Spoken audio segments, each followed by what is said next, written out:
and gentlemen, bonjour, mesdames et messieurs.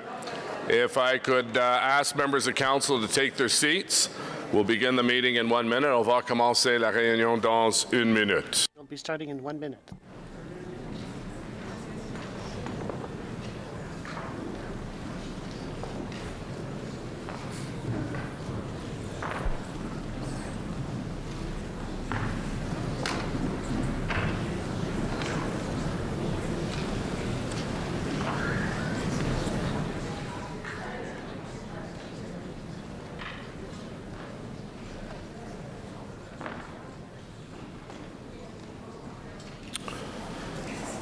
Good morning and welcome to the first meeting of City Council for the year 2018. Bienvenue à la première réunion du Conseil municipal. This is the first meeting of City Council for 2018. Please rise for a moment of reflection and remain standing for our national anthem.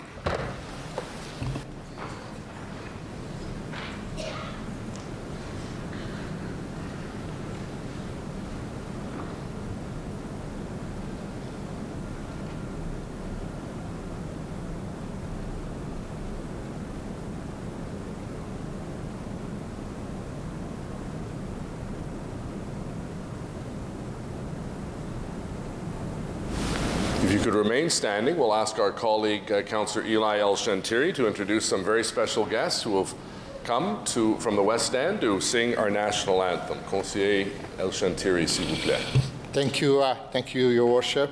I would like to wish the Mayor, City staff, and my fellow councillor a Happy New Year. This is the first meeting of Council in 2018.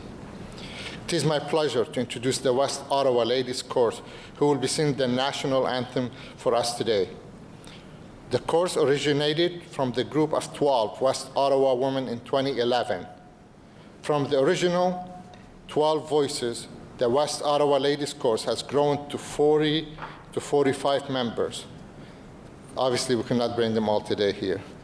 The chorus members share a love of music and commitment to excellence and are known for their creativity and musical style. In addition to fall and spring concert, the chorus welcome opportunity to bring the joy of music to retirement community, long-term care facilities, community groups, and community events. My wife and I have enjoyed numerous performances, and I'm sure you will enjoy their performance of our national anthem this morning. Thank you. Turn it to you, Rob.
If you could remain standing for a moment.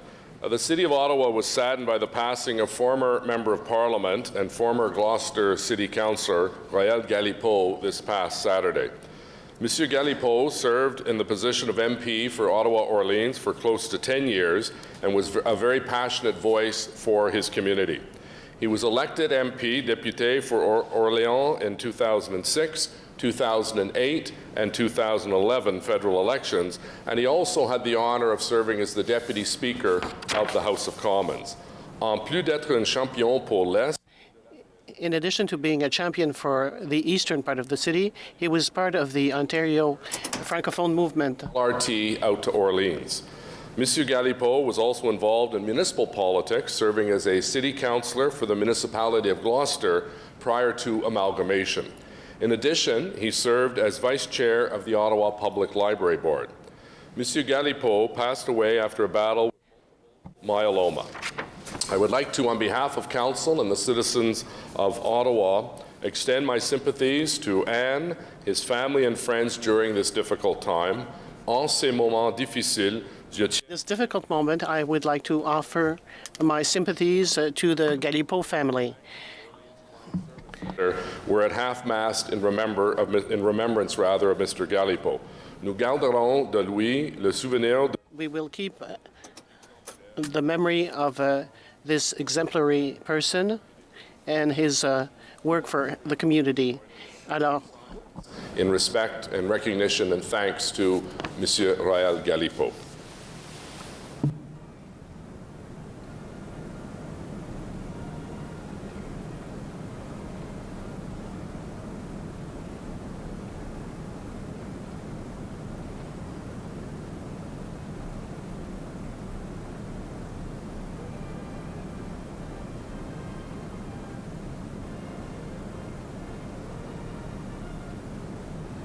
Merci. Thank you.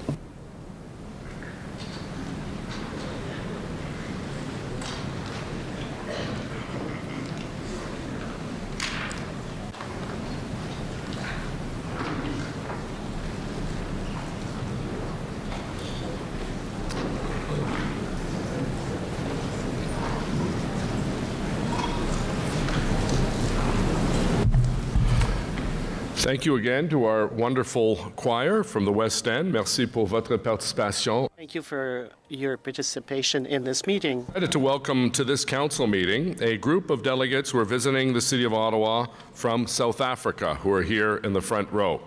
On behalf of all members of City Council, I'd like to extend a warm welcome to Mr. Roli Dumazwini, Municipal Manager, and all of your colleagues from the municipality of Clambay. Welcome. Thank you very, very much. And to all members and our elected officials and mayor, council, if they could join us along with our friends from FCM, if they could stand and be recognized, and we give them a very warm welcome. Welcome.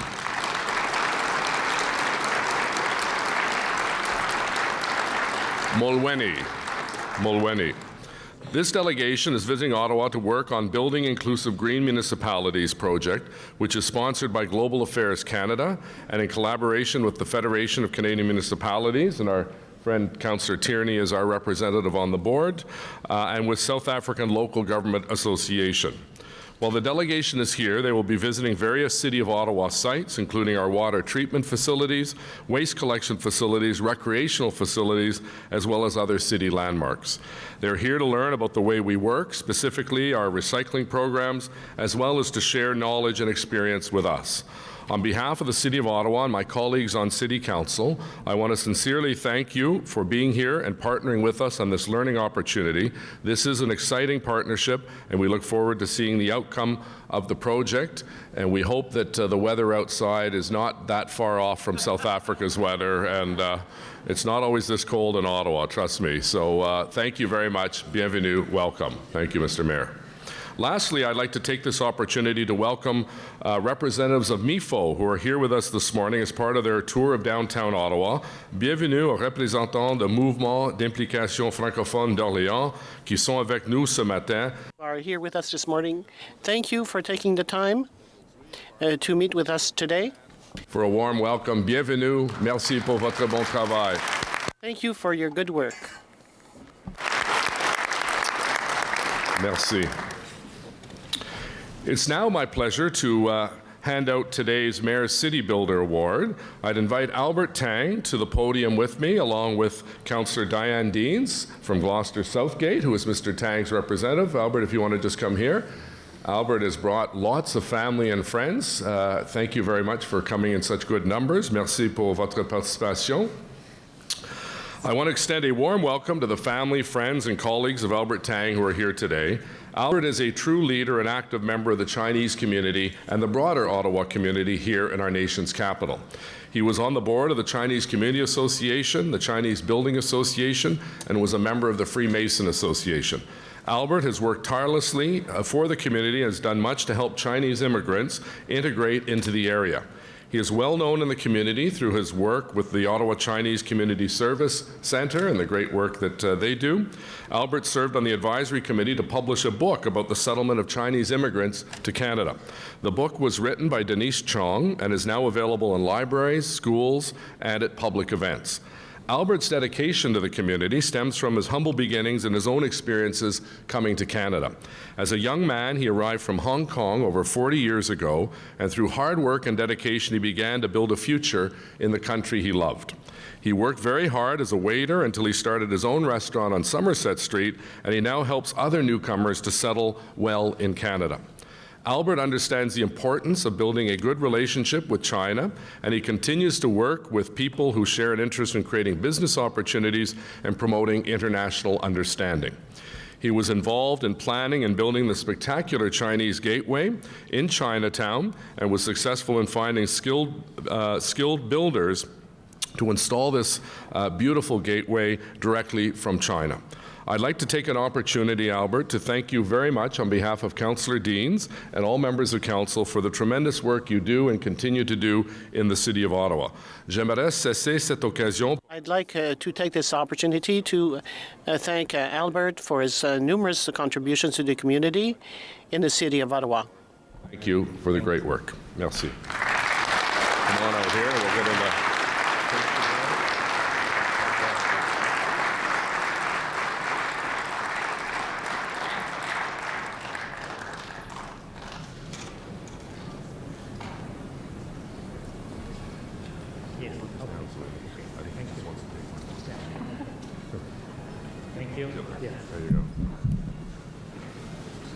Happy New Year. Bonjour, mesdames, messieurs. Good day, ladies and gentlemen.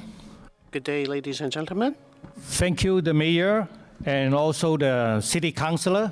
I would like to take this opportunity to thank you, my community members, my family. Our community member, they support me in the past many years, and through all the years with their help and support. And thanks again. So we can live in this beautiful city, Ottawa, so we call home. It's one of the most beautiful cities in the world. So thank you again. I like to continue to support and to our community people and also the city. Thank you very much. Merci.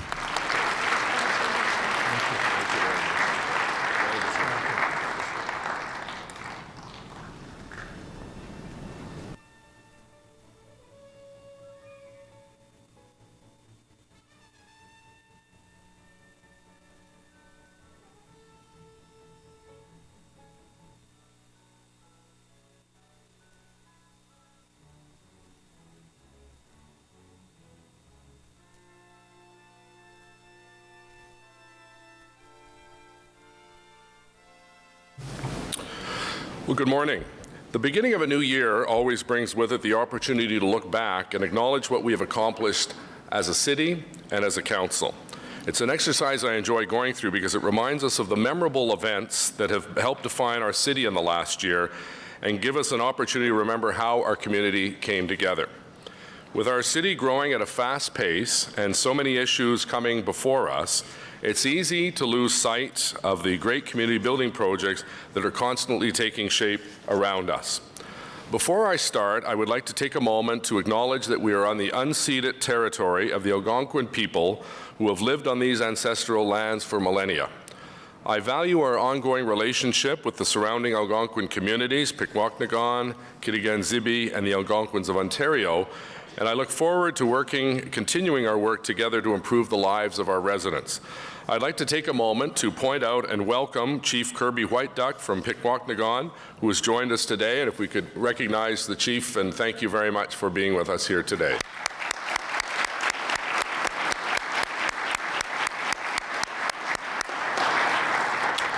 As I look back on this past year, it's easy to recognize that 2017 was a great year of celebrations for Ottawa. Our city quickly became the center of festivities as our country came together in its nation's capital to celebrate Canada's 150th anniversary. After years of planning, our entire community embraced the celebrations and made 2017 an unforgettable year in Ottawa. But our community also came together through great challenges and hardships like we had rarely seen before. And I'm proud of how we rolled up our sleeves and overcame these challenges together the way Ottawans usually do.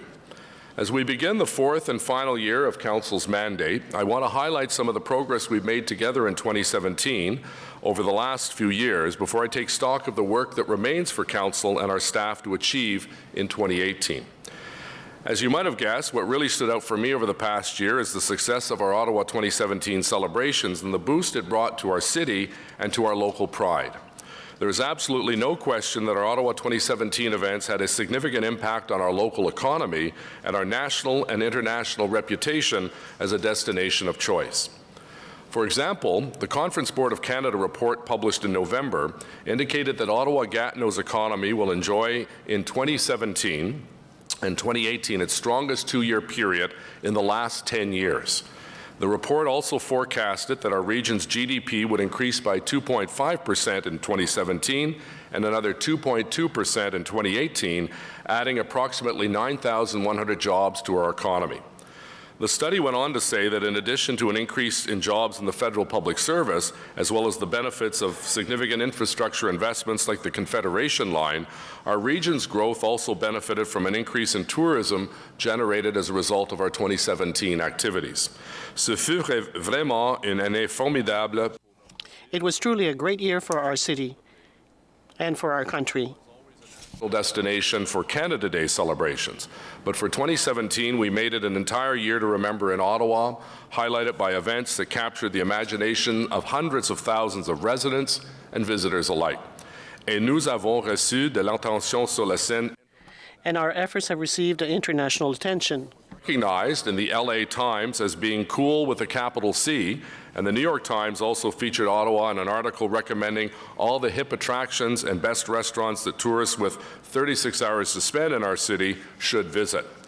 Ottawa has shed its reputation as a sleepy government town and is emerging as an exciting and dynamic city for tourism. With Ottawa 2017, we went from Ottawa the Old to Ottawa the Bold. Our 12-month-long program of events gave everyone a reason to visit Ottawa. We kicked the year off with an historic human chain of 400 kids from across the city to Parliament Hill. Each child passed a sacred Indigenous flame that would see the Governor-General reignite Canada's centennial flame, first lit in 1967 during our centennial celebrations. Nous avons offert une série d'événements culinaires.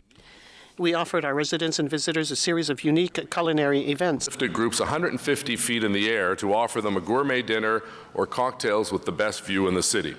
More than 3,000 people enjoyed this experience called Sky Lounge, which had a 98% satisfaction rate. The other 2% didn't fall out of the Sky Lounge, I'm told. Canada's Table was another unforgettable culinary evening, a 1,000-person dinner served up by 20 local and national chefs right in front of Parliament Hill.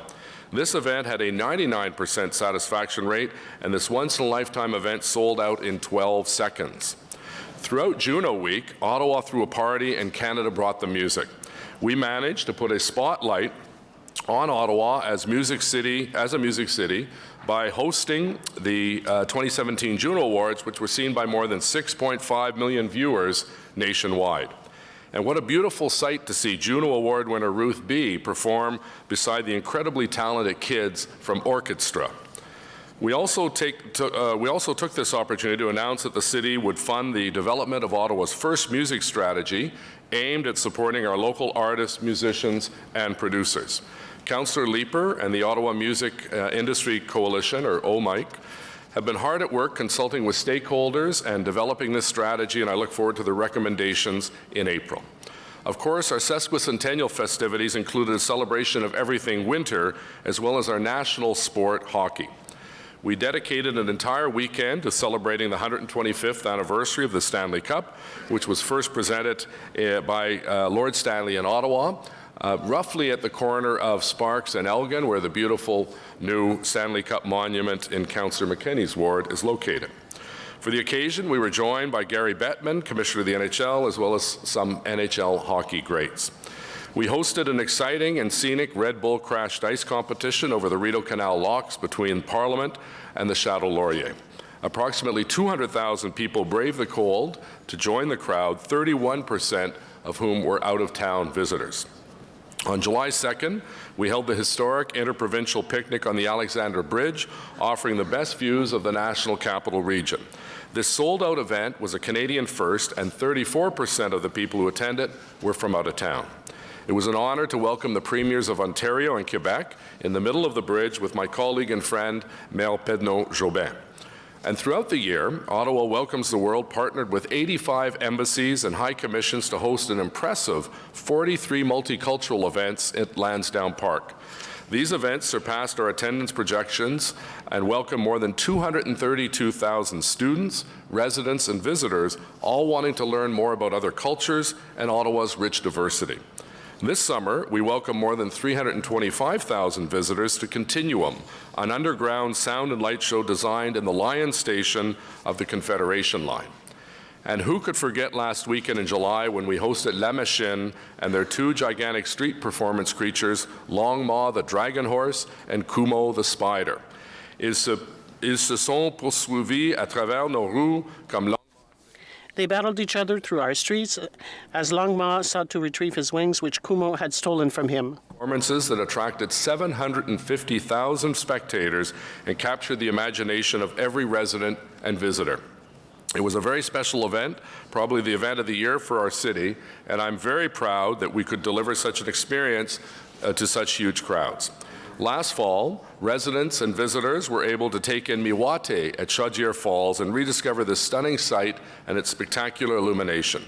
The powerful tribute to Indigenous peoples and the Algonquin heritage of our region was produced in collaboration with the Algonquins of Pikwakanagan First Nation, with the great assistance and support of Christina Ruddy, who represented this community on the 2017 Board of Directors and was an important voice for the Algonquin vision. Approximately 45,000 people experienced Miwate over 4 weeks with a 98% satisfaction rate. We were chosen to host the Can-Am League's All-Star Game at RCGT Park for the first time, thanks to the efforts of the Ottawa Champions, their owner Miles Wolfe, and their president David Gorley. And we had the honor of hosting the 105th Grey Cup and the Shaw Grey Cup Festival, which were tremendous successes. This was truly an incredible event, one that brought together CFL fans from right across the country to celebrate Canadian football here in the nation's capital. TD Place, which was completely sold out, was transformed into a picturesque snow globe during the game, which was one of the best Grey Cup games in history. And I don't think we could have gotten more Canadian moment than the snowy halftime show, which saw Shania Twain entering the stadium on a dog sled before being escorted on a stage by a Mountie. All that we needed was a moose running in the end zone, and that would have given us the triple play. It was a big boost for tourism as well, with the event generating $100 million in local economic activity. My thanks to former Mayor Jim Durrell, who together with Bernie Ash and the team at OSEG did a terrific job not only with the game, but also the festival itself. And Ottawa also hosted Canada's top curlers at the 2017 Roar of the Rings. This was an epic battle to determine who would represent our country at the 2018 Winter Olympic Games in South Korea.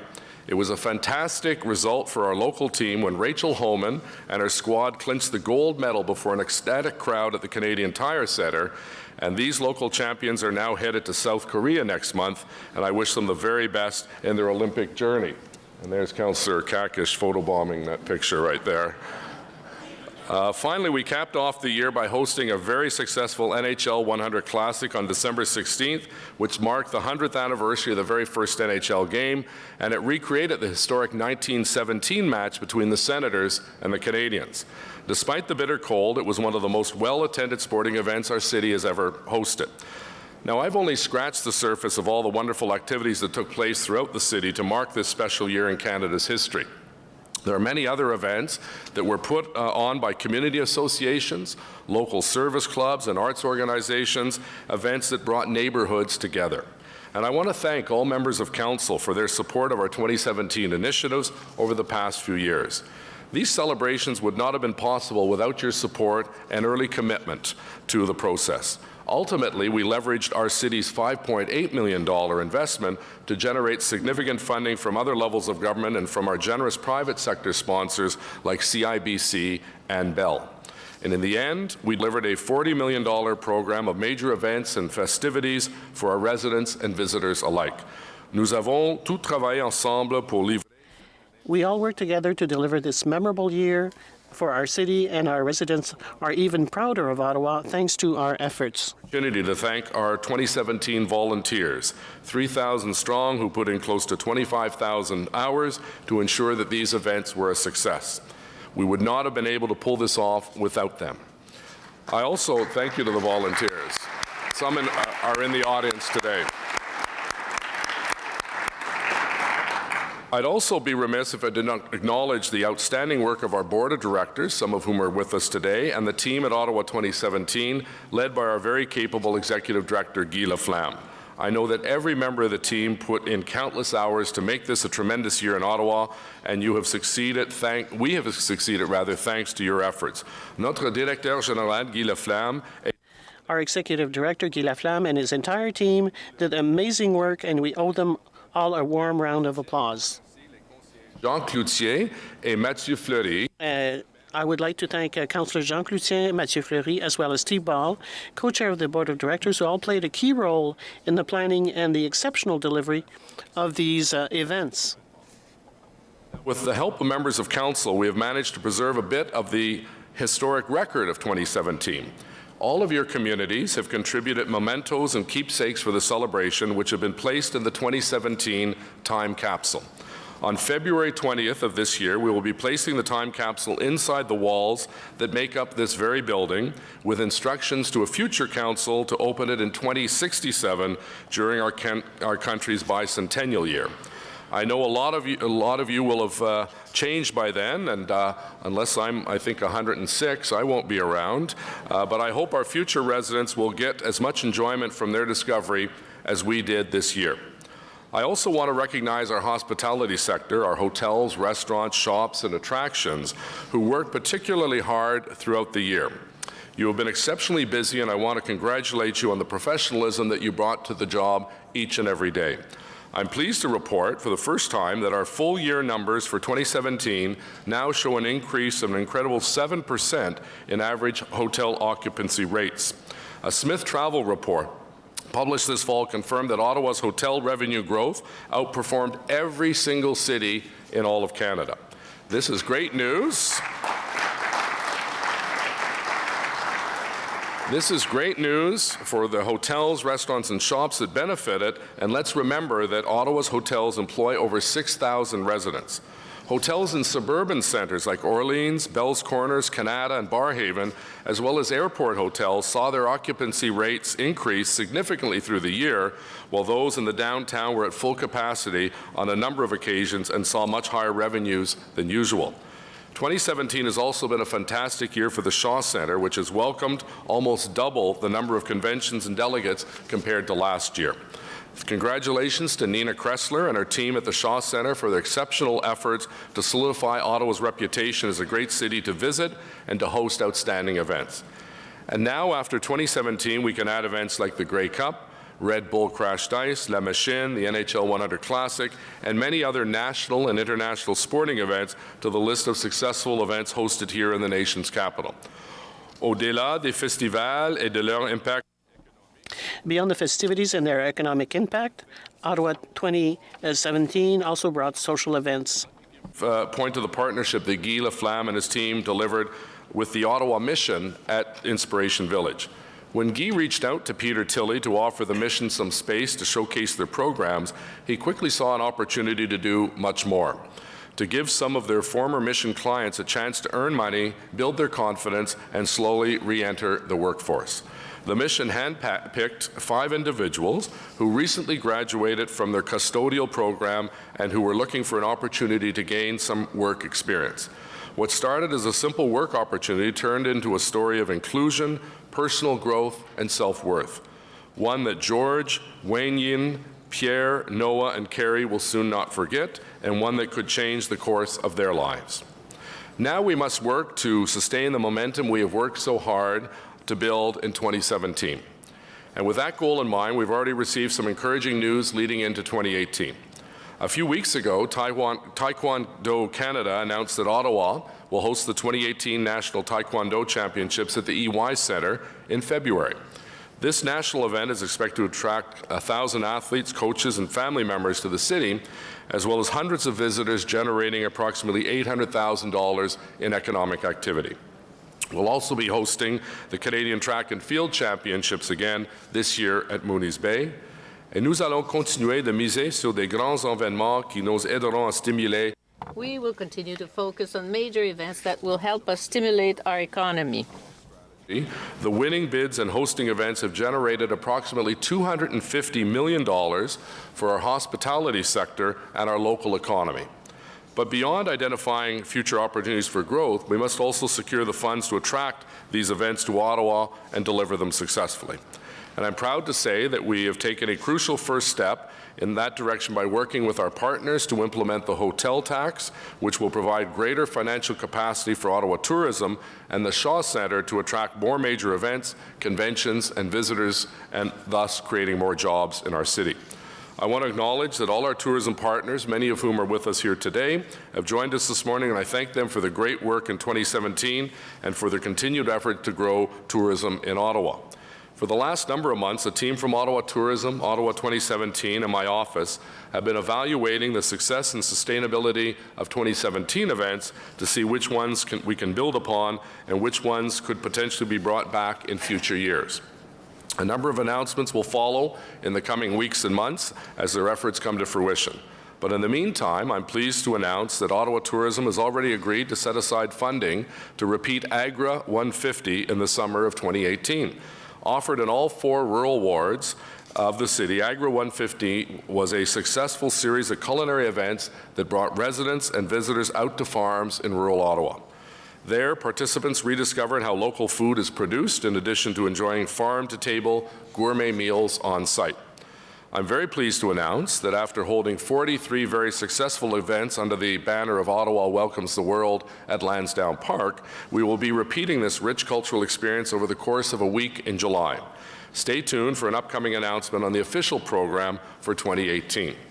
I've also encouraged our tourism partners to sustain the momentum by continuing to bid on large-scale events like the IIHF World Junior Hockey Championships in 2021 and beyond. This type of event, as we all know, attracts great crowds and provides valuable international visibility to our city. The Ottawa Senators and Ottawa Tourism continue to push on this front, and I wish them the best of luck in their efforts. Another opportunity I'm excited to announce today is that Ottawa was recently selected as Ontario's host candidate for the 2020 North American Indigenous Games. These successful multi-sport games with a unique emphasis on Indigenous culture were held in Toronto in 2017, and the Aboriginal Sport and Wellness Council of Ontario is excited at the thought of repeating the experience in the nation's capital. This event would attract 5,000 athletes, coaches, and officials from across Turtle Island to Ottawa in the summer of 2020, as well as more than $40 million in economic activity. But beyond this significant boost to our tourism sector, it also will be a meaningful way to engage in our country's reconciliation efforts and recognize the achievements of Indigenous youth. The North American Indigenous Games are specifically referenced in the Truth and Reconciliation Commission's report. I look forward to working with our Indigenous community partners, the Algonquins, as well as Ottawa's other First Nations, Inuit, and Métis communities, along with Ottawa Tourism and the Aboriginal Sport and Wellness Council of Ontario, to highlight what a great city Ottawa would be to host the 10th edition of the Indigenous Games. The city is also engaged in growing other industries that make our city vibrant and economically diverse. For example, just this fall, we created the new independent Ottawa Film Office. Led by Bruce Harvey, who is with us in the audience today, a former film producer. The Film Office will ignite the development and growth of our local film, television, and digital production industry over the coming years. This is now a $100 million a year industry for Ottawa, creating hundreds of cultural employment opportunities for local students, film crews, actors, and set managers. The new Film Office Board of Directors, composed of industry stakeholders and tourism representatives, is actively working on a plan to take this sector of our economy to the next level. And given his leadership and dedication to Ottawa 2017 Board of Directors last year and his experience in the movie business, I've asked Councillor Cloutier to serve as the city's representative on this board. This unparalleled enthusiasm and confidence in our local economy is spurring the development of new hotels in all parts of our city. Construction will start this year on one of those hotels in Bell's Corners, a $20 million project that will play a key role in revitalizing that neighborhood. This project was made possible by the Bell's Corners Community Improvement Plan, which I committed to in the last election. This year, thanks to the advocacy of Conseiller Fleury and to $100,000 secured in Budget 2018, Montreal Road businesses will provide input in developing their own community improvement plan. The CIP will help revitalize the streetscape and will generate much-needed investments and jobs in his ward. With 2017 behind us, Ottawa will also benefit from a series of legacy projects, investments that have helped to strengthen our economy and revitalize our city for generations to come. Through our partnership with Just Foods, we surpassed our goal and delivered 30 new community gardens across the city, as well as our Canada 150 maple groves, where 150 Canadian maples were planted in each of the city's 23 wards for generations to enjoy. The Giver 150 playground at Mooney's Bay is a great legacy project that was built with the help of kids from our community and, in fact, from across the country.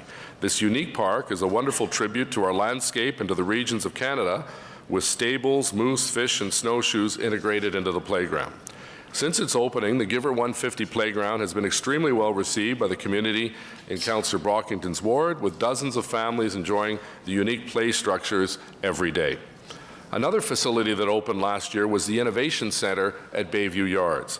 After a full year of operations in 2017, the new incubation hub for Ottawa's entrepreneurs is doing phenomenally well and already bursting at the seams. It is the new home of Invest Ottawa and a place where innovative ideas take shape and quickly become promising startups. And I'd like to share with you one of these success stories. Joining us in the audience this morning is Corey Ellis. If Corey could just stand for a moment. There he is, this young gentleman here. He is a Telfer School of Management graduate who is now co-founder and CEO of a company called The Grocer, G-R-O-W-C-E-R. Corey and his team at The Grocer have designed a state-of-the-art food growing system inside a sea container, while growing conditions are monitored every few seconds to ensure the greatest yield of their crops. This innovative agricultural solution reduces the cost of fresh produce and ensures greater food security for residents in these communities. The turnkey system can be deployed in any northern community where sustainable agriculture would otherwise be impossible. A system is now in place in seven northern locations, with the latest being recently installed in Churchill, Manitoba, where it's delivering fresh produce beyond the community's expectations. This innovative idea has become a reality because of a local entrepreneur, and thanks in part to the business coaching of the team at Invest Ottawa. Congratulations, Corey. Great idea and good success.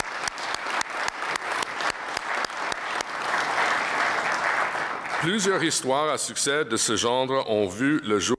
Several success stories like this one have materialized at Invest Ottawa. Creation of more than 5,500 jobs locally. They have also led more than 100 missions abroad, which has helped 600 local companies grow their businesses in the global marketplace. The team at Invest Ottawa has also helped 25 international companies to set up shop or grow their footprint right here in Ottawa.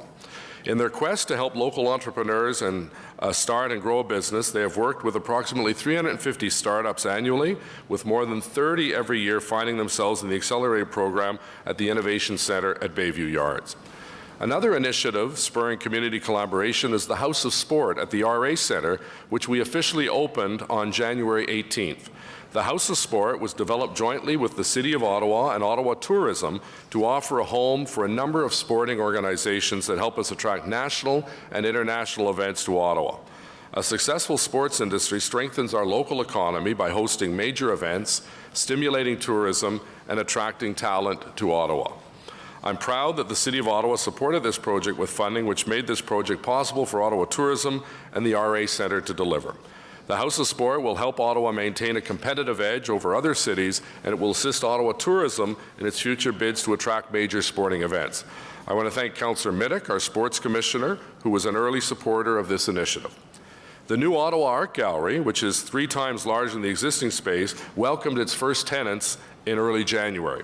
I'm pleased to announce that the Ottawa Art Gallery will have its official opening on April 28th.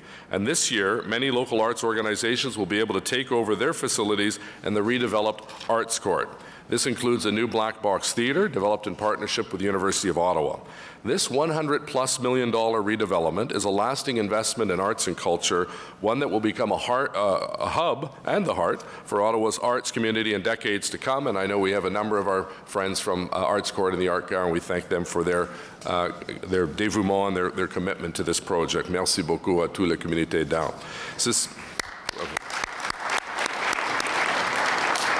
Ceci n'est qu'une partie.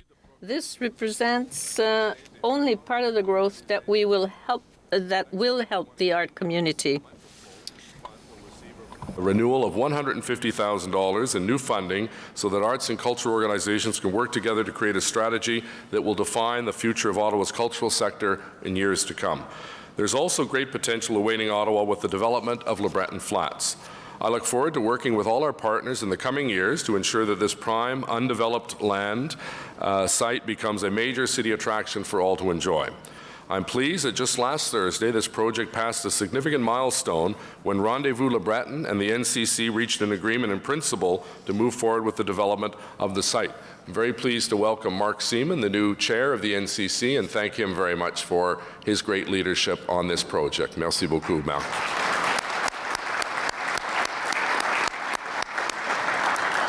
Ce fut une année bien remplie pour la région de la capitale. This was a very busy year for the National Capital Region. The members of council remain busy making important decisions and delivering progress for our residents here at City Hall. Our planning committee, under the able leadership of Chair Harder, has a number of accomplishments to be proud of. Last year, the committee dealt with 107 development applications involving either zoning bylaw or official plan amendments. These applications often involve large-scale projects that give residents sufficient housing options and keeps the cost of living affordable. In 2017, Council approved a strong mix of new residential developments from infill to subdivisions and everything in between. We approved several high-rise condo towers in areas near O-train stations, delivering on objectives to promote transit-oriented development. For example, the 22-story tower at 1960 Scott will offer 149 residential units near Westboro Transit Station. On Preston Street in Councillor McKinney's ward, we approved a 25-story, 175-unit residential tower close to Carling Avenue Station and the planned Gladstone Avenue Station. This is in the same vicinity as the new site of the Civic Hospital, one of the largest projects in our city's history and one that will transform healthcare delivery in Ottawa to be located now in Councillor Brockington's ward. We also approved the redevelopment of 2 urban mixed-use areas to revitalize the aging Westgate and Elmvale malls. These shopping centres have reached the end of their life cycle, giving us the opportunity to redevelop the sites with transit-oriented residential projects and better planned public spaces. The Planning Committee also paved the way for a number of new residential subdivisions in all corners of the city. 2 in Stittsville in the west end, 2 in Barhaven and Finley Creek in the south, and Avalon West in the east end of the city. The committee also invested many hours in developing revitalization strategies for existing neighbourhoods in need, such as Hetherington in Councillor Dean's ward and Vanier, South Overbrook, bordering Councillor Nussbaum and Fleury's wards. This was part of the Building Better Revitalized Neighbourhoods initiative, and detailed plans have been adopted to help invigorate the neighbourhoods. Despite this busy year at planning, I'm proud to report that in 2017 there were only 6 contested hearings at the OMB involving the City of Ottawa, down from 19 in 2015. That's a decrease of roughly 68% over 2 years. This speaks to the city's successful collaboration with residents, applications, and community groups on development projects. I want to congratulate and thank Chair Harder for her leadership on this front and Vice Chair Tim Tierney. They should be very proud of these accomplishments. I would point out that these projects that go before Planning Committee also play an important role in stimulating our economy, since they represent thousands of well-paying construction jobs across our city. Les employeurs du secteur privé en grandissant leur présence dans notre Private sector employees are expanding their presence in our region. vacancy rate in Ottawa now sits at 4.6%.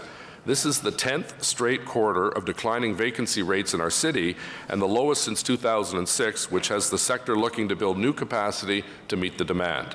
And the residential sector is following suit, with residential building starts up 35% in 2017 compared to the year before. And the city is also investing record amounts in public infrastructure projects, playing a critical role, in creating jobs in our city. Later this year, we'll take major steps on building the exciting Central Library project at Booth and Albert. Thanks to the leadership of Councillor Tim Tierney and his work with the Ottawa Public Library Board, his team is currently evaluating outstanding proposals from some of the most respected architecture firms in the world. 5 shortlisted designs will move on to the final round of procurement process once partnership funding has been secured. In the coming months, the Ottawa Public Library team will be bringing forward a report to its board and City Council for approval on the project funding. But in order for us to finalize the budget for the new Central Library, we'll need to know our partnership with Library and Archives Canada has been both approved and funded accordingly by the federal government. Councillor Tierney and I had a very positive meeting on Monday of this week with Finance Minister Bill Morneau to discuss this exact project.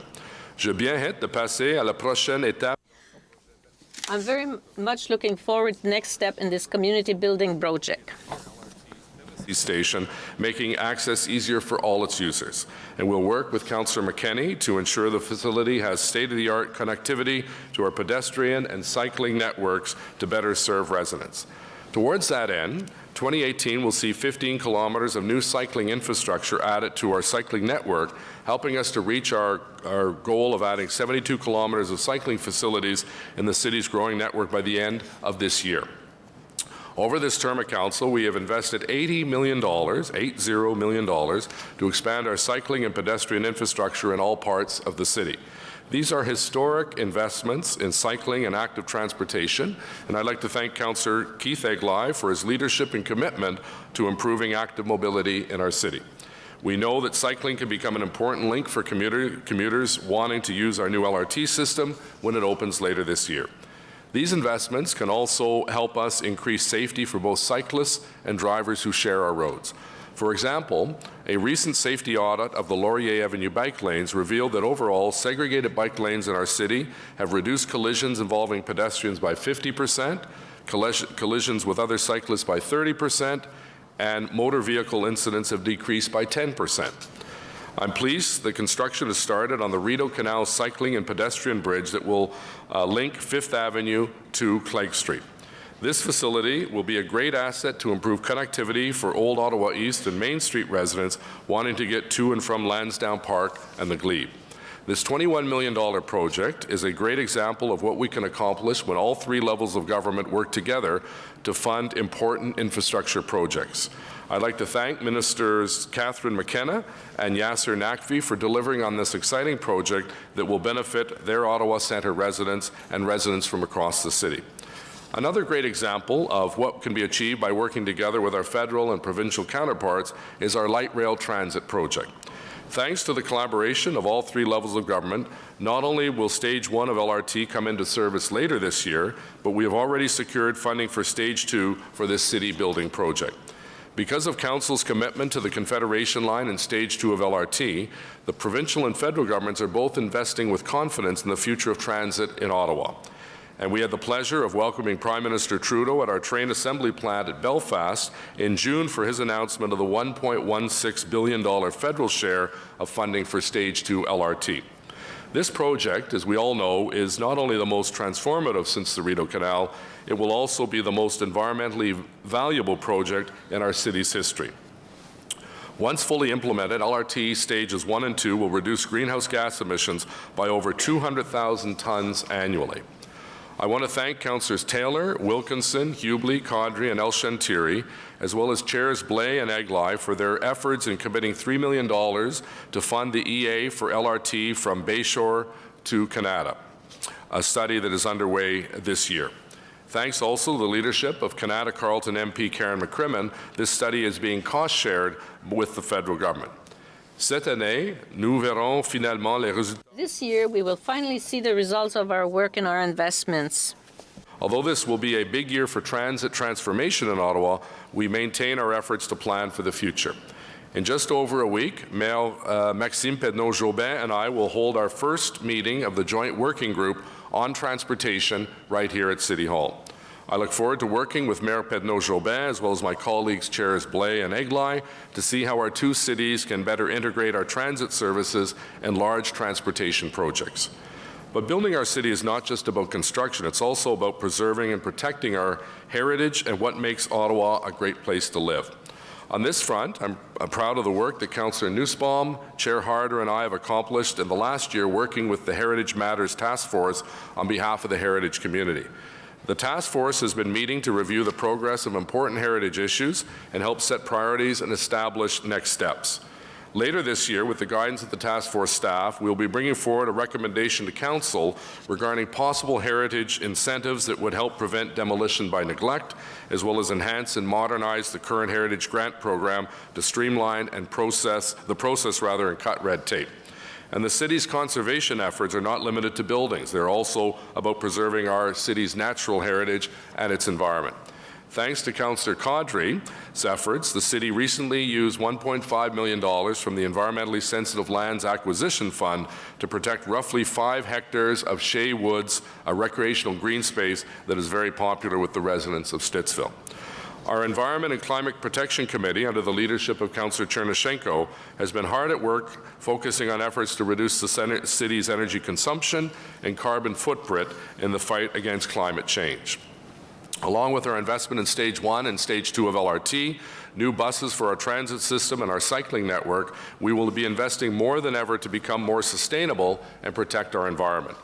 The city has worked with more than 80 community partners, including Hydro Ottawa, Enbridge, Ecology Ottawa, the Museum of Science and Technology, and the Ottawa Chamber of Commerce to develop Energy Evolution, a plan to transform Ottawa into a leading city powered by clean energy. In Budget 28, Council agreed to invest a total of $2 million into energy evolution and the city's own environmental projects, which include energy efficiency, greening our fleet, and supporting renewable energy use in Ottawa. And I want to reiterate that these energy-conscious decisions are not only good for the environment, they make great financial sense with long-term cost savings being generated for taxpayers. As an example, our recent conversion, working with Hydro Ottawa, of 58,000 streetlights to LED technology will generate savings of $6 million annually. C'est bon pour l'environnement et c'est bon pour les fonds publics. It's good for the environment and the public funds of our residents. And safest drinking water in the world. I'm pleased to report today, for the 5th year in a row, Ottawa's drinking water system has received a perfect grade of 100%. And that's pretty good news. In addition to this, we've adopted new procedures that have led to a reduction in the number of times residents are without water during water main breaks. We also want to enhance the quality of the water in the Ottawa River. To this effect, I'm pleased to see the construction of the combined sewage storage tunnel is well underway. This project will help us protect the environment while improving the accessibility and enjoyment of residents at our beaches and allowing them to safely practice activities like canoeing and fishing downstream. On this note, I wish to recognize the ongoing efforts of Deputy Mayor Bob Monette, who has worked tirelessly over the past 2 years to support the Petrie Island Canoe Club in its quest for better, more permanent storage facilities at Petrie Island on the beautiful Ottawa River. And as many of you know, it was Councillor Monette who helped initiate the Ottawa River Action Plan that will be completed and operational in the next term of Council. Thanks to his work, hundreds of kids and families will be able to enjoy the beauty of the Ottawa River and discover the magnificent wetlands that make up Petrie Island and the river. I also want to recognize the Ottawa River Keeper, Meredith Brown, for her ongoing work and dedication to keeping our river clean.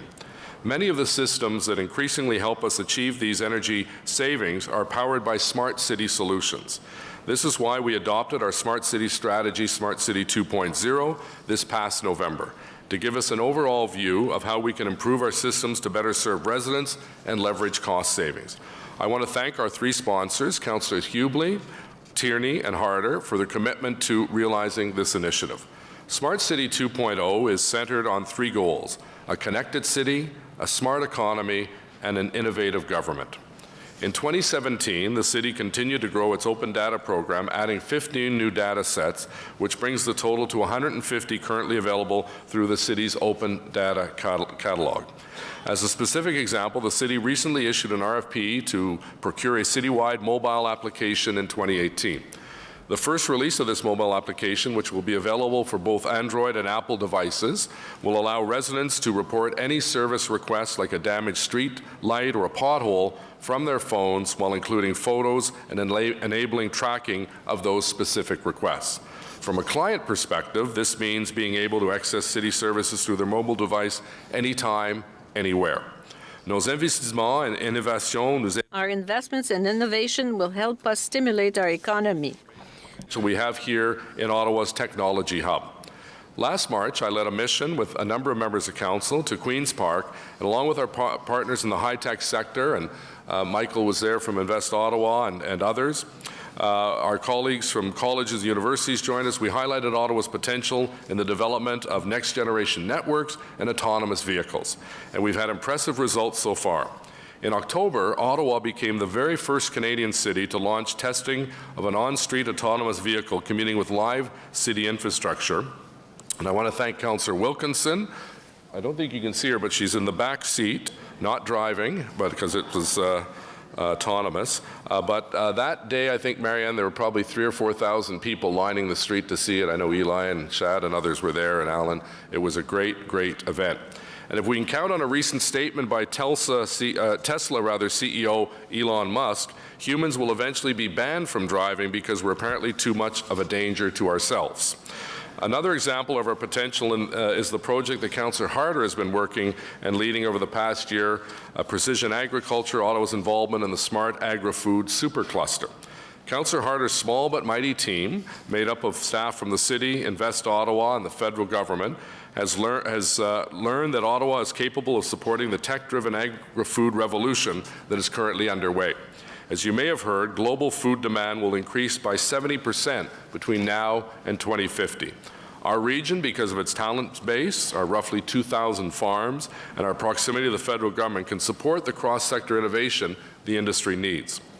The key challenges to this sector include the need for rural connectivity, big data and analytics, open platforms, autonomous solutions, and innovation to reduce the environmental impact of farming. Councillor Harder's group has come across the perfect site for an innovative test site, the NCC's 1,800-acre Greenbelt Research Farm located at the corner of Woodruff and Hunt Club. This is a tremendous interest in this site from a growing number of partners from across Canada and, in fact, around the world. And the NCC, and we thank them for this, recently signed a letter to permit the city's first private autonomous vehicle test track on the site, and this initial step will bring us to the site a number of key investors needed to address issues of rural connectivity and 5G technology. I'm very pleased about this opportunity and about its potential for our local economy, and I want to thank Councillor Harder for her passion and dedication to advancing this project. You know, sometimes it's the small things that have a lasting impact on our communities. For example, I want to recognize the good work of Councillor DeRuse in improving the safety of his residents through the replacement of the old, often rusted 911 blade signs in his ward. 911 blade signs are more than a way to identify addresses in our rural communities. They're a tool by our frontline emergency response workers to quickly identify a location in need of assistance. After hearing concerns from his residents, Councillor DeRuse acted quickly and secured the funding required to have the rusted signs replaced. This initiative is an important public safety priority with a big impact, and I want to thank him for his efforts and his service to those residents. In 2018, I look forward to celebrating the milestone anniversary with Councillor Moffat and his community as we mark the 200th anniversary of the Village of Richmond. There are festivities taking place throughout the year for the occasion, with the big celebration weekend taking place June 15th to 18th, and I hope many of you will join Councillor Moffat and I in marking this historic moment in our city's history. Last spring, some of our rural residents and their homes were badly affected as the waters of the Ottawa River rose to levels that we only see once every 100 years. These floods lasted for weeks and demanded a sustained response from emergency workers as well as thousands of volunteers who came out to lend a hand. Thanks to the leadership of Councillors Elshantiri, Blais, and Taylor, our community came together like never before to help families in their time of need. Whether it was filling sandbags or bringing in supplies, residents rolled up their sleeves and helped neighbors whose homes were in the path of massive flooding. I want to thank our city staff and our frontline emergency personnel, particularly our volunteer firefighters, who coordinated an effective and courageous response to this natural disaster with local residents. Je peux aussi reconnaître les millions de résidents qui sont sur...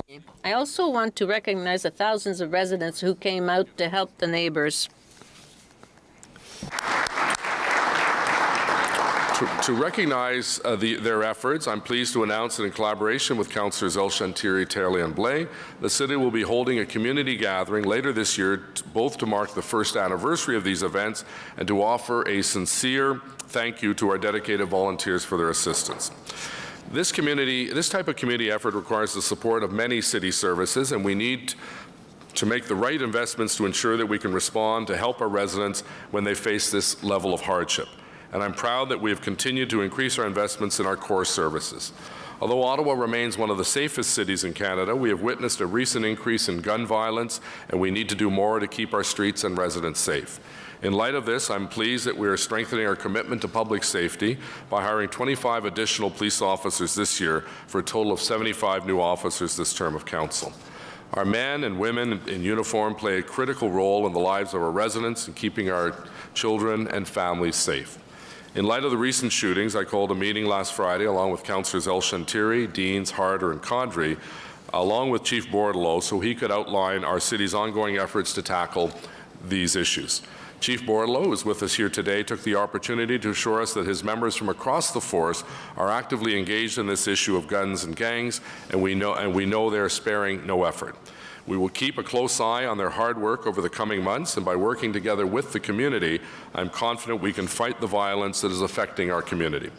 Over the last number of years, there has been an important dialogue between municipalities and upper levels of government how best to coordinate the efforts that will lead to reduction of overdose deaths across Canada, including those we've seen in Ottawa.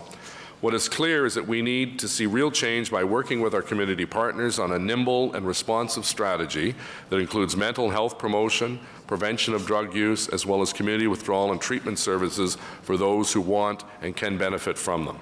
I firmly believe we need a holistic approach to tackle this crisis from a variety of angles and with many partners in order to reach all of our vulnerable population and to meet people where they are in their specific journey. This includes early supports for parents raising young children, mental health and resources to promote resiliency, equipment and training for first responders and frontline service providers, community withdrawal and treatment options for those who seek them, harm reduction services for those who need them, and safe and adequate housing for those who are struggling. Si nous continuons à travailler ensemble, je crois que...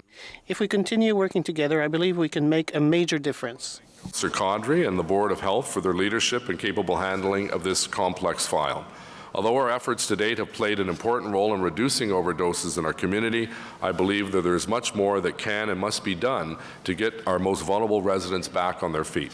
I've always believed that we need to do more to offer addiction treatment options to residents that need them as well. That's why later today I'll be bringing forward for Council's consideration a notice of motion to encourage the province to increase the number of detox and treatment beds in our region. In 2018, our police officers may face a new challenge and additional budget pressures as they take on the implementation and enforcement of the incoming legalization of marijuana. Their new duties stem from federal and provincial policy decisions, and I believe the responsibility should rest on those levels of government to fund the impact of this legislative change on municipalities, especially since they will be collecting significant taxes on the sale of cannabis. And although the bulk of the impact will be felt by Ottawa Police Service, bylaw, fire service, and OPH will also be asked to do more. City staff believe the implementation and enforcement of marijuana legalization will cost the city approximately $8 million. With this in mind, I've recently written to Premier Wynne and Finance Minister Charles Sousa to highlight these budget pressures and to ask them for their support in tackling this challenge. Following a recent federal-provincial ministers' meeting, it was determined that provinces would keep 70% of all taxes collected, 30% with the federal government, and we believe a portion of these revenues should go to helping municipalities fulfill their new responsibilities. My hope is the Ontario government will acknowledge that this new mandate has indeed been downloaded onto municipalities and that adequate funding should follow to help cities meet the challenges at hand. On another matter, I want to take this opportunity to recognize the work of the Ontario government and Attorney General Yasser Naqvi, who intervened swiftly last year to protect the safety of women accessing important abortion services in our city. After Councillor McKenney and I wrote to him to raise concerns with the intimidation perpetrated by protesters and the absence of a safety bubble around abortion clinics, Minister Naqvi acted quickly to table legislation that has created new safe access zones around these facilities. This new law will be effective starting tomorrow and will prevent protesters from coming from within 50 to 150 meters from a facility that offers abortion services. Women seeking medical help and counseling should not be spat upon or heckled on their way into an appointment. And I've confirmed with the police service and the chief that they are ready with an implementation plan to support the legislative changes and keep women safe in these areas. Beyond our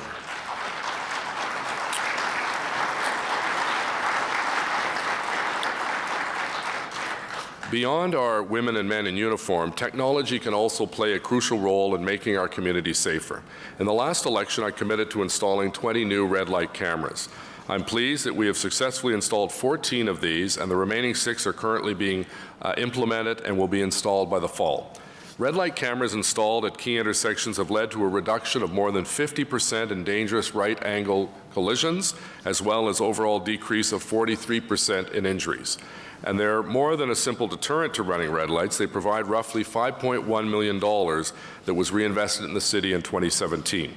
I'll propose that the next council allocate 100% of this revenue to the police services and Safer Roads Ottawa for further enforcement and to strengthen road safety initiatives. This will free up revenue for more pressing issues like the work underway to reduce gun violence across our city. Depuis le début de ce mandat du Conseil, nous avons Since this term of council began, we have also delivered improvements in terms of social services for our residents. Affordable housing, progress on affordable transit services, progress on active transportation, all of which make our city more affordable and more livable. Last year, the city welcomed 3 new affordable and supportive housing facilities with approximately 200 beds, thanks to funding from all 3 orders of government. We also received $30 million through the Provincial Homes for Good program, funding which will expand our Housing First program and support residents living in transitional or supportive housing. This operational funding will support approximately 310 families to find and keep affordable and suitable housing in Ottawa. And the capital portion will support the construction and renovation or purchase of approximately 150 new supportive housing units in Ottawa, which is much needed progress on this front. And with the announcement in November of the federal government's national housing strategy, which will help us leverage funds from both the federal and provincial governments, we expect to make even greater strides in the years to come. I look forward to continuing our work with all housing partners and agencies to offer our most vulnerable residents a better and more stable life in Ottawa.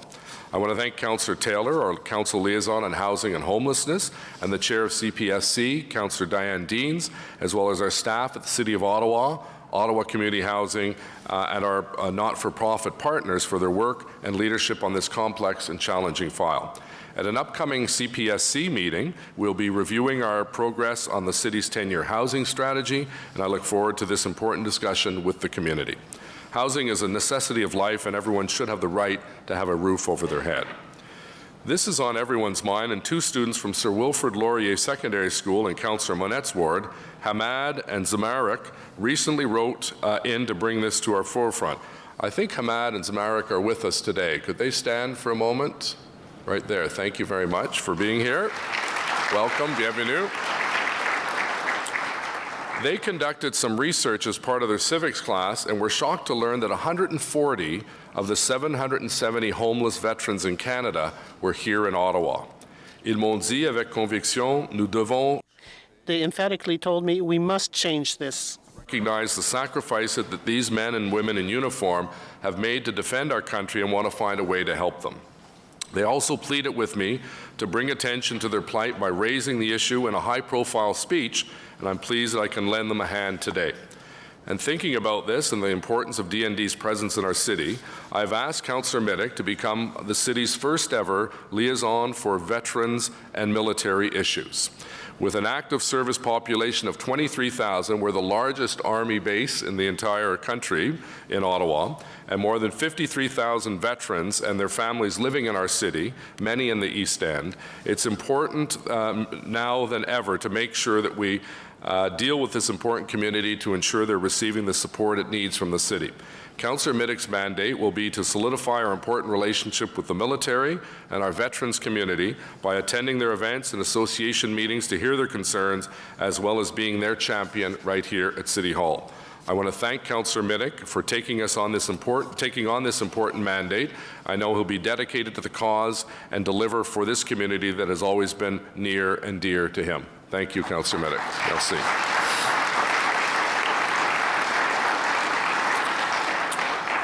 As a city, we've also been able to deliver progress for residents falling through the existing support programs offered by OC Transpo. Last year, we introduced the EquiPass, a monthly transit pass for low-income residents. Thanks to the leadership of the Transit Commission and Chair Blais, in 2018, we have been able to expand this service with the introduction of the single-ride 50% discounted EquiFare. And we're investing a total of $3.5 million in these programs to make these transit services more affordable and accessible to our community's low-income residents. Cette nouvelle mesure nous permet de bâtir. This new measure allows us to build the type of city we all want, a city that makes access to public transit more affordable for residents in need. This month alone, 3,100 low-income residents benefited from their monthly subscription to the EquiPass, saving an individual $700 plus a year. In total, 6,800 residents have registered as eligible EquiPass users, and hundreds of them have already made single-ride EquiFare trips in the first few weeks of January. And I'm proud that we've been able to accomplish so much at City Hall because of the 8 years of unprecedented labor peace. This period of collaboration with our 17,000 employees and their unions is no small feat, and I'd like to thank our staff in Labour Relations, Human Resources, and our management team, as well as our union leaders, some of whom are with us here today, for their commitment to this open dialogue. With the help of our dedicated staff under the leadership of City Manager Steve Kanalakis and his very capable senior management team who are with us, we are making our community more affordable and welcoming for all our residents, and this is especially important for the newest members of our community. In the fall of 2016, the city and its partners led a successful United for Refugees campaign that really saw our community coming together in compassion and humanity. Our efforts included a welcoming Syrian Refugees Forum, which saw the creation of Refugee 613 and brought to City Hall more than 1,000 residents wanting to learn how they could help. As a result of these efforts, last year, our residents opened their arms and our community welcomed more than 2,100 Syrians in need, families and children who had fled their country to escape a brutal war. We also raised, thanks to United Way and the Community Foundation of Ottawa, $1 million to support the resettlement. And I'm very pleased to say that the Syrian community has found a new home in Ottawa, and they're enriching our city with their culture, which I have the pleasure of experiencing regularly at community events. I'd like to acknowledge the good work of Councillor Michael Kakish in engaging with our social service partners and the Syrian community to facilitate their resettlement as our council liaison on refugees. I'm also proud that we could help the Somali community host their first ever Somali festival here at City Hall, which was a great success, and I'm pleased to announce it will become an annual event and we'll be back here again at City Hall in July of this year. Events like this have made this a destination for residents and a people place. Last year, for instance, City Hall hosted 363 events, an increase of more than 50% over 2013 numbers, with more community organizations thinking of City Hall to hold their meetings and festivities. These are interesting statistics that we capture. The Barbara Ann Scott Gallery welcomed over 17,000 visitors in 2017, while more than 27,000 people stopped to look at the chains of office of our former municipalities. And we also have two wonderful art galleries and the Sports Hall of Fame. On May 8th, in celebration of International Women's Day, I have the pleasure of welcoming approximately 300 women from our city to a breakfast reception at City Hall. We'll make the opportunity to mark a first in Ottawa's diplomatic landscape as the representatives of France, Germany, Great Britain, and the United States, all the ambassadors and high commissions from those countries are now all women and will be speaking at this special event I look forward to hosting every year. We also have an opportunity to pay tribute to our most accomplished residents who have changed the face of our city. The Key to the City recipients now have their own display at City Hall, to which we added the names of 6 deserving citizens and institutions last year. This year, I'm pleased to announce I'll be presenting the Key to the City to Peter Herndorf, the outstanding CEO of the National Arts Centre, to Their Excellencies the Right Honourable David Johnson and Sharon Johnson, and to Miss Helene Campbell, one of Canada's most unrelenting advocates for organ donations. And City Hall is also more open and accountable than ever, inviting residents to participate in debates that shape our city and welcoming them around the table at committee meetings as full voting members. We have added 4 citizen commissioners, dedicated transit users, to provide their input at the Transit Commission. Our Board of Health and Built Heritage Subcommittee also now have voting public members, and I'm proud that this council has held fewer in-camera meetings than any other council in the City of Ottawa's history. Another new way I will be opening up City Hall this year is by holding a Mayor for a Day contest, which will run from February 2nd to the 28th.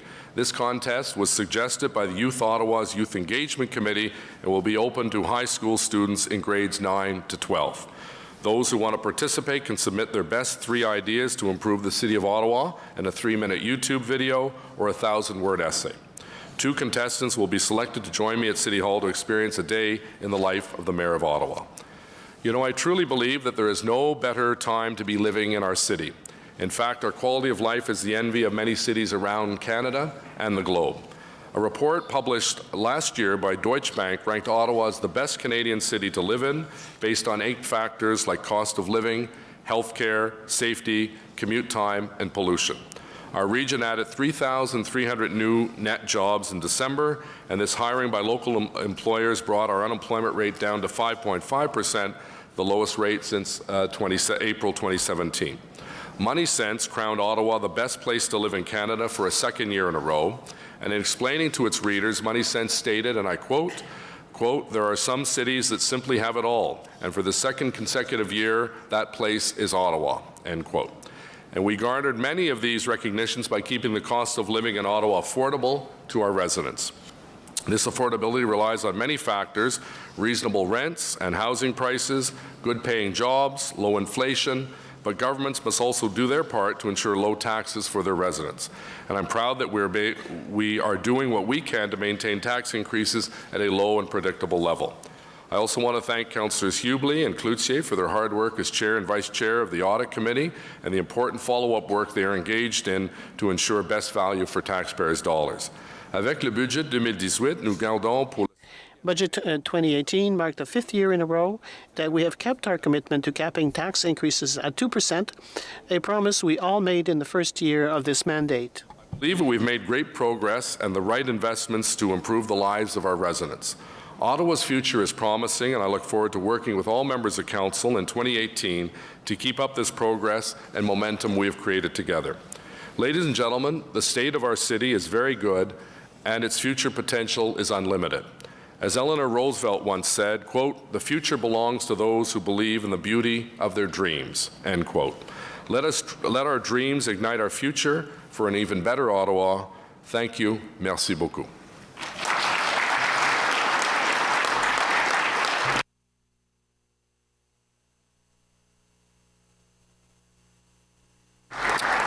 Councillor Taylor, please. Thank you very much, Mr. Mayor. Moved by myself and seconded by Councillor Wilkinson, be it resolved that the Mayor's remarks given at the City Council meeting of January 31, 2018 be appended to the minutes of today's Council meeting. On the motion, carried. Thank you. Roll call, please, Madam Deputy Clerk. Conseiller Manette. Councillor Middick. Here. Councillor Harder. Here. Councillor Wilkinson. Councillor El-Shantiri. Present. Councillor Kadri. Present. Councillor Taylor. Here. Councillor Shirelli. Here. Councillor Eglai. Here. Councillor Deans. Here. Councillor Tierney. Présent. Conseiller Fleury. Ici. Councillor Nussbaum. Here. Councillor McKenney. Present. Councillor Leeper. Ici. Councillor Brockington. Here. Councillor Chernyshenko. Conseiller Cloutier. Présent. Conseiller Blais. Councillor DeRose. Here. Councillor Moffat. Here. Councillor Kakish. Present. Councillor Hubley. Here. Mayor Watson. Ici. Le quorum est atteint, Monsieur le maire. Merci. Confirmation of minutes, adoption de procès-verbaux for the meeting of 13th of December 2017. Carried. Declaration of interest, including those originally arising from prior meetings. Déclaration de conflit d'intérêt. Councillor Shirelli, please. I, Councillor Rick Shirelli, declare potential deemed indirect pecuniary interest at City Council Agenda 63, Item 2, Bylaw 325, 327, 333 Montreal Road, 334 Montfort Street, and 273 St. Anne Avenue, as my daughter is employed by the Shepherds of Good Hope, an organization that is within the same funding bracket as the Salvation Army. The applicant concerned in the report mentioned herein and could see its operations affected by changes associated with this application should it proceed.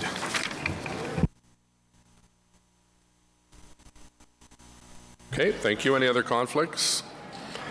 Communications as presented. Regrets, Councillor Monette is advised to be away from the meeting of January 31st. Motion to introduce reports. Councillor Blais, please.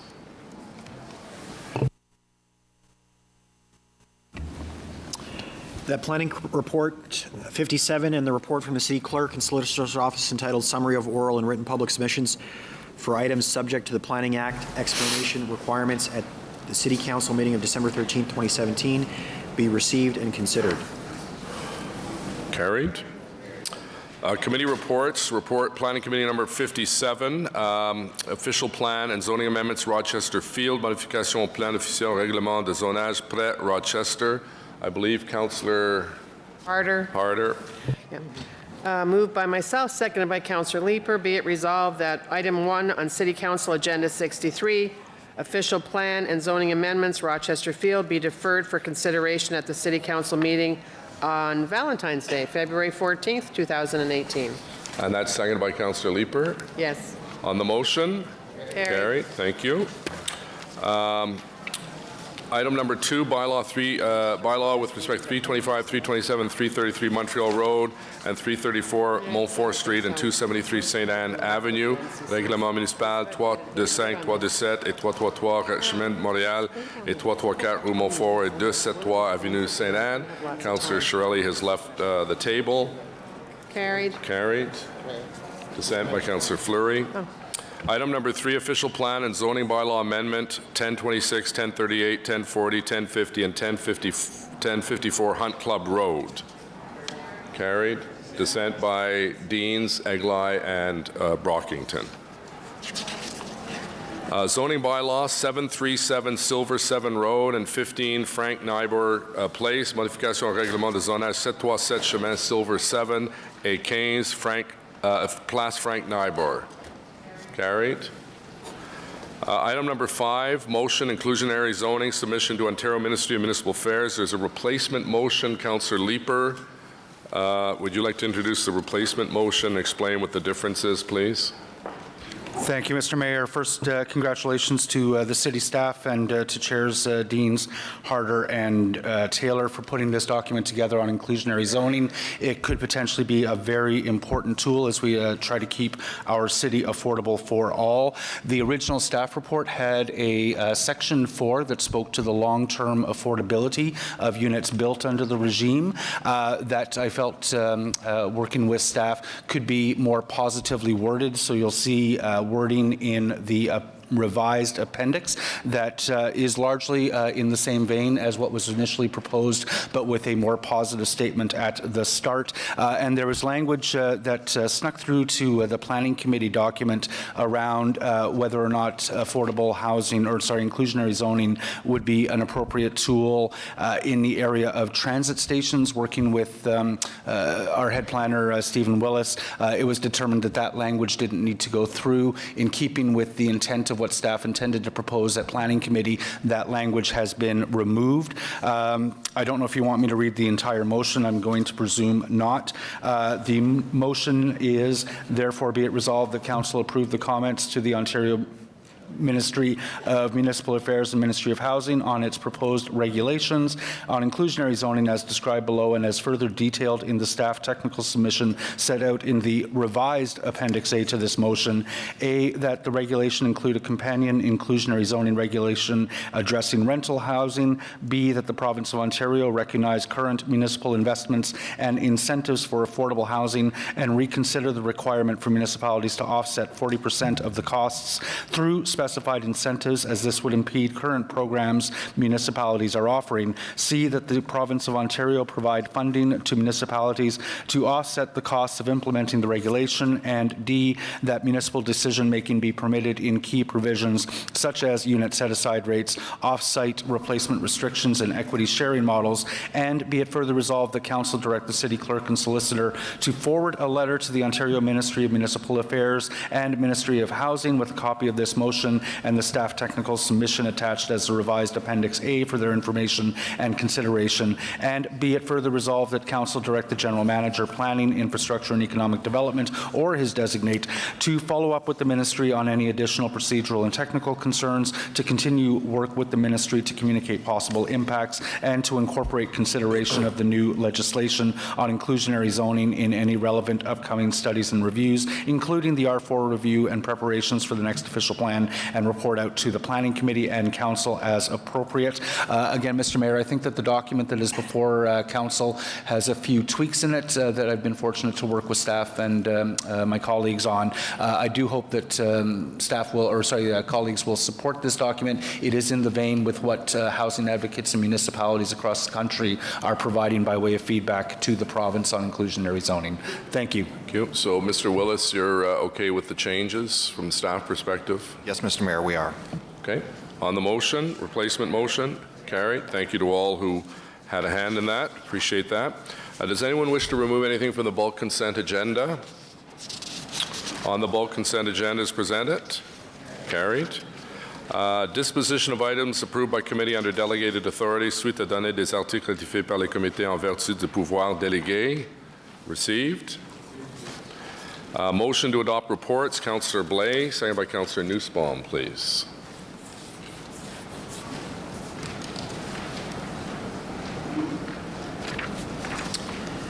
That the bylaws, with the exception of the bylaws listed as V and W listed on the agenda under motion, introduced bylaws, 3 readings be read and passed. We'll get you the other sheet there. Sorry about that.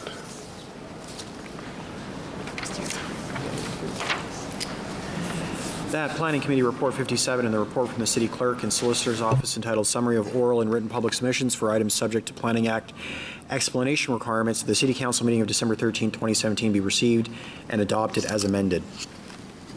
On the motion, adopté. Motions requiring suspension of the rules of procedure. None. Notices of motion. I have one motion I referenced in my state of the city address. I'm not going to read the whole thing, except I talked about it at that time, and I thank Councillor Caudry, as the chair of the Health Board, for seconding that, and we'll have a debate and discussion on this at our next council meeting.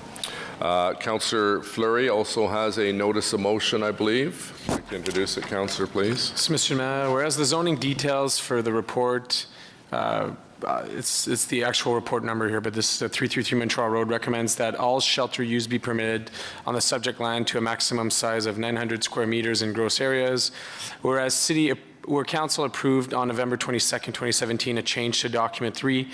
Details of recommended zoning of that report be amended by replacing the number 900 with 101, with 801, and whereas the proponent has identified that a maximum of 140 shelter beds are proposed, and whereas the size of the use as well as the number of the proposed bed is an important consideration raised by the community concern to the proposed use, therefore be it resolved that document 3 detailed recommendation zoning of report be amended to include the following additional exemption. The maximum number of beds for a shelter use is 140. Be it further resolved that there would be no further notice pursuant to section 3417 of the Planning Act. Okay, so we'll deal with that at the next council meeting. Any other notice of the motion? Motion to introduce bylaws. Motion portant présentation de règlement. Conseiller Blais, s'il vous plaît. Que le règlement suivant soit lu et adopté. To confirm the proceedings of the council meeting of January 31st, 2018. Confirmation bylaw, please, Councillor Blais. That the bylaws, with the exception of the bylaws listed as V and W listed on the agenda under motions to introduce bylaws, 3 readings be read and passed. Carried. We have 2 written inquiries. Councillor Hubley, please, and Councillor Leeper. Thank you, Mr. Mayor. This is an issue that's come up in my ward. I've been working with staff for 2 months, and I've been unable to get the list from them, so I'm going to put this in as an inquiry in hopes of getting the full list. So I'll read it. My office has received several inquiries about garbage littered along pathways in widely used areas of Canada South that recently had waste receptacles taken out. It has been brought to my attention that multiple waste receptacles have been removed from pathways, roadways throughout my ward, as well as citywide, because of the City of Ottawa no longer practices roadside pickup. Can staff please advise how many waste receptacles have been removed and why? How many were removed due to being in a state of disrepair? How many were replaced with newer, larger, or will be replaced with newer, larger receptacles? How many receptacles that I purchased out of cash in lieu were removed? And if residents are expected to use receptacles located further in the parks, has access during the evening been considered, especially on pathways without lighting? If removals related to dog waste or household garbage, has bylaw been brought in to address these issues before the extreme measure of removing the receptacles? Thank you, Mr. Mayor. Thank you very much, Councillor Hubley. As we accept that inquiry, next is Councillor Leeper, please. Thank you very much, Chair. Forgive me, it'll take a moment to read this one. Inquiry, would staff please provide a reply to the following, addressing the replies to the relevant committees respectively, preferably by April 2018. 1, aside from new inclusionary zoning tools extended by the province currently under discussion, what tools does the city have to direct that housing and private market developments in the vicinity of rapid transit be affordable? 2, by what mechanism could the city direct that city-owned facilities, when built or redeveloped, include co-located not-for-profit rental housing? 3, what existing city facilities being renovated, repaired, or redeveloped, and what city facilities being newly built in the next 10 years could accommodate the co-location of non-profit rental housing, assuming the appropriate capital funding is available? 4, would staff provide a map of city-owned lands and facilities, including lands and facilities owned by Ottawa Community Housing and OC Transpo, within 1.5 kilometers of current and future light rail transit and bus rapid transit stations? 5, what are the city's current urban planning strategies to ensure that urban displacement of low-income people does not occur around rapid transit stations? And what planning tools does it have in its toolbox to minimize this displacement, as we are already seeing property values rise around the rapid transit stations, including BRT and LRT? What opportunities exist, and by what mechanism could the co-location of not-for-profit rental housing be incorporated into the lands acquired by the city as part of the construction of the various phases of light rail? 7, what staff are currently available, and is there a requirement for more staff to address a comprehensive strategy of planning for not-for-profit rental housing in conjunction with rapid transit expansion, including a replacement for the now vacant senior housing planning planner? And finally, 8, within the city's multiple departments, what would be the roles and responsibilities among, for example, corporate real estate, social services, and planning in creating and implementing a hypothetical council policy of transit-oriented affordable housing, including when developing land owned by the city and acquired for the purpose of constructing LRT, life cycle renewal, and new construction of city facilities in proximity to transit, and encouraging affordable housing and private market developments close to transit? Would responsibility for that be shared, or is it possible to identify a lead department? Apologies for the length of that. I appreciate your indulgence. Thanks, Chair. Thanks very much for that welcome inquiry, Councillor Leeper, and the appropriate departments will get the response back to the appropriate committees. With that, we move on to adjournment. Councillor Blais, please. Les délibérations du Conseil du 31 janvier 2018 That the proceedings for today's meeting be adjourned.